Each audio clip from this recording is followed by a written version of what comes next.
നമസ്കാരം. Raf talks ഫുട്ബോളിലേക്ക് ഏവർക്കും സ്വാഗതം. ഫ്രഞ്ച് വമ്പന്മാരായ PSG ഈ സമ്മർ ട്രാൻസ്ഫർ ജാലകത്തിലായിരുന്നു അവരുടെ ക്യാപ്റ്റനെ നഷ്ടമായത്. നമുക്കറിയാം, കിലിയൻ എംബപ്പെ ഫ്രീ ഏജൻ്റ് ആയിക്കൊണ്ട് ക്ലബ്ബ് വിടുകയായിരുന്നു. റയലിലേക്കാണ് അദ്ദേഹം പോയിട്ടുള്ളത്. യുവേഫ സൂപ്പർ കപ്പ് ഫൈനലിൽ എംബപ്പെ ഗോളടിച്ചിരുന്നു. പക്ഷേ ലാലിഗയിൽ 2 മത്സരങ്ങൾ കഴിഞ്ഞിട്ടും എംബപ്പയ്ക്ക് ഗോളടിക്കാൻ കഴിഞ്ഞിട്ടില്ല. ഒരല്പം ബുദ്ധിമുട്ട് അദ്ദേഹം അനുഭവിക്കുന്നുണ്ട് എന്നുള്ളതാണ്. എംബപ്പെ PSG സംബന്ധിച്ചിടത്തോളം വളരെ പ്രധാനപ്പെട്ട താരമായിരുന്നു. കഴിഞ്ഞ കുറേ കാലമായി PSG ഗോളടി ചുമതല പ്രധാനമായും വഹിച്ചിരുന്നത് എംബപ്പെ തന്നെയായിരുന്നു. അവരുടെ ടോപ്പ് സ്കോറർ എംബപ്പയാണ്.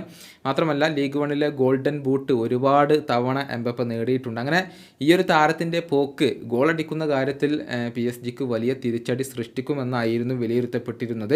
എന്നാൽ അത് തെറ്റാണ് എന്നുള്ളത് ആദ്യത്തെ 2 മത്സരങ്ങളിൽ നിന്ന് ലൂയിസ് എൻറിക്കയും അതുപോലെ തന്നെ PSG താരങ്ങളും ഇപ്പോൾ തെളിയിച്ചിട്ടുണ്ട്.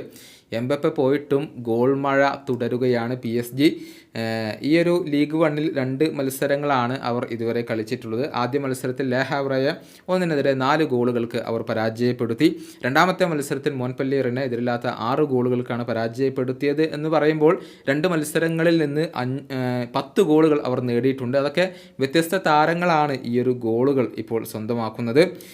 ലെ ഹാവ്രക്കെതിരെയുള്ള മത്സരത്തിൽ കാങ്ലി, ഡെംബലെ, ബാർക്കോള, കോല മുവാനി എന്നിവരായിരുന്നു ഗോളുകൾ നേടിയിരുന്നത്. എടുത്തു പറയേണ്ട ഒരു താരം ജോവോ നെവസാണ്. അദ്ദേഹത്തെ ഈ സമ്മറിലാണ് PSG കൊണ്ടുവന്നത്. 19 വയസ്സുള്ള ഈ മിഡ്ഫീൽഡർ ഗംഭീര പ്രകടനമാണ് നടത്തുന്നത്. ലെ ഹാവ്രക്കെതിരെയുള്ള മത്സരത്തിൽ 2 അസിസ്റ്റുകൾ അദ്ദേഹം സ്വന്തമാക്കിയിരുന്നു. അതുപോലെ തന്നെ കഴിഞ്ഞ മത്സരത്തിൽ മോൺപെല്ലിയറിനെ എതിരില്ലാത്ത 6 ഗോളുകൾക്കാണ് PSG പരാജയപ്പെടുത്തിയിട്ടുള്ളത്. ബാർക്കോള ആ മത്സരത്തിൽ ഇരട്ട ഗോളുകൾ നേടിയിട്ടുണ്ട്. അസൻസിയോ, അതുപോലെ തന്നെ ഹക്കീമി, വാരൻ സേരേമരി, കാങ്ലി എന്നിവർ ഓരോ ഗോളുകൾ വീതം നേടുകയായിരുന്നു. ഈ മത്സരത്തിലും ജോവോ നെവസ് ഗംഭീര പ്രകടനം നടത്തിയിട്ടുണ്ട്. 2 അസിസ്റ്റുകൾ അദ്ദേഹം സ്വന്തമാക്കി എന്ന് പറയുമ്പോൾ PSG വേണ്ടി ഇതിനോടകം തന്നെ 2 മത്സരങ്ങളിൽ നിന്ന് 4 അസിസ്റ്റുകൾ ഈ ഒരു പോർച്ചുഗീസ് സൂപ്പർ താരം സ്വന്തമാക്കി എന്നുള്ളതാണ്. കൂടാതെ ബാർക്കോള ആകെ 3 ഗോളുകൾ ഇപ്പോൾ നേടിക്കഴിഞ്ഞു. അതുപോലെ തന്നെ ഡെംബലെ ഈ ഒരു അവസാന മത്സരത്തിൽ 2 അസിസ്റ്റുകൾ കൂടി സ്വന്തമാക്കിയിട്ടുണ്ട്.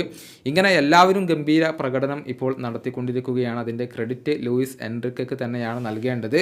എംബപ്പെ പോയാലും PSG പ്രശ്നമില്ല എന്ന് തന്നെയാണ് ആദ്യത്തെ 2 മത്സരങ്ങളിൽ നിന്നും നമുക്ക് നിരീക്ഷിക്കാൻ സാധിക്കുന്നത്. ഈ വീഡിയോയുടെ അവസാനിപ്പിക്കുന്നു. കാണാം.